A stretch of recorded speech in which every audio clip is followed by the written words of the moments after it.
中國人有唔少民間食療㗎，例如喉嚨痛會食鹹金桔，又或者咳嗰陣會食個加鹽燉橙。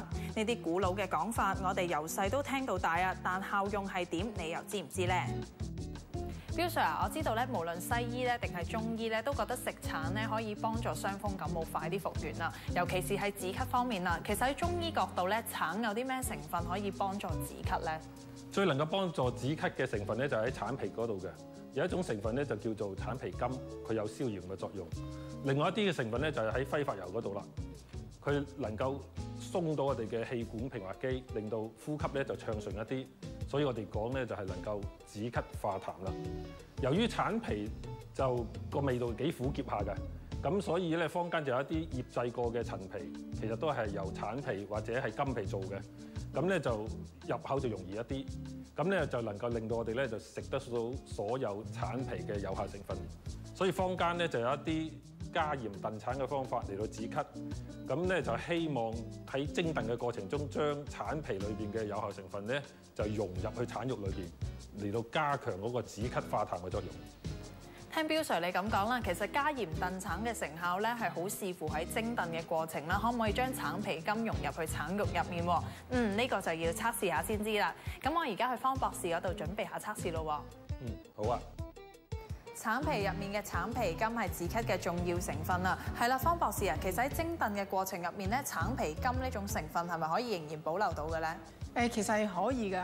嗱，我哋睇睇嗰個過程裡面咧，蒸燉嘅意思即係話喺一個密封環境裡面用水將佢蒸，意思就係話去到個沸點，而沸點去到100度裡面咧，將我哋嘅食材慢慢嚟到去燉熟。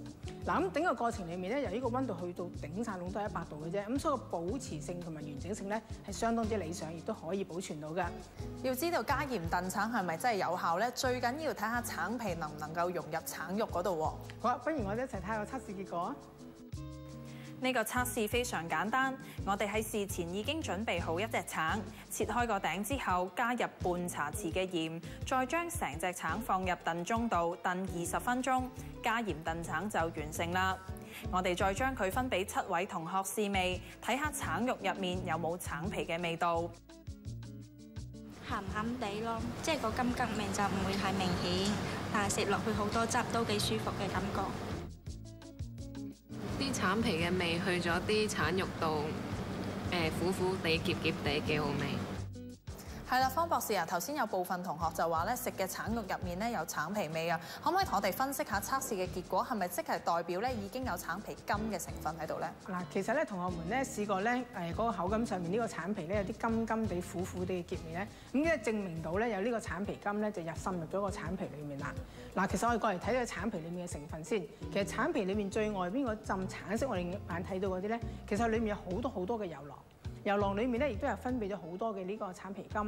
嗱，喺我哋蒸燉過程裡面，因為由於成個環境裡面都係一啲蒸氣啦、水啦、高溫啦，咁成件事裡面咧就將我哋嗰個橙皮苷裡面慢慢咧就從外至內裡面咧就滲入去啦。嗱，咁我哋橙皮裡面見到白色嘅地方其實係啲咩咧？其實係一啲果膠啦、纖維啦同埋半纖維嘅食材嚟嘅。咁呢啲都係非常之有營養價值嘅一啲纖維素嚟嘅。加鹽燉橙止唔止到咳咧？原來咧係好在乎橙皮嘅成分嘅。咁即係橙皮苷同埋揮發油可唔可以滲入橙肉度？橙皮苷咧就可以消炎，揮發油咧就可以鬆開氣管嘅平滑肌，令到呼吸暢順啲，達到化痰止咳嘅效果嘅。咁而用蒸燉嘅方法咧，係可以完整咁保留到呢啲嘅止咳成分，令到燉出嚟嘅橙有啲甘甜同埋苦澀味。好啦，我哋今集嘅節目時間有。